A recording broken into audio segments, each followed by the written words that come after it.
the right subcontractors can be a challenge, and we definitely help our churches consult with their subcontractors. We're happy to be there to help vet them and make sure that they are qualified to do the job that is in front of them. Many churches have great companies that attend their church and are willing to give better pricing for the church or donate their services, and of course we always are in favor of that. However, we want to make sure that the church is well taken care of.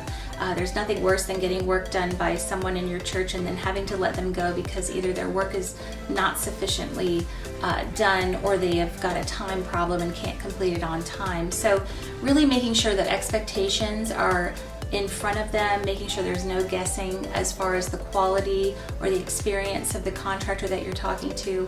We can help consult on that. But yes, if you have good companies that are willing to donate services or give you a break on the cost, we definitely encourage that. Just want to make sure that they are the right person for the job and that you won't hurt that relationship going long term.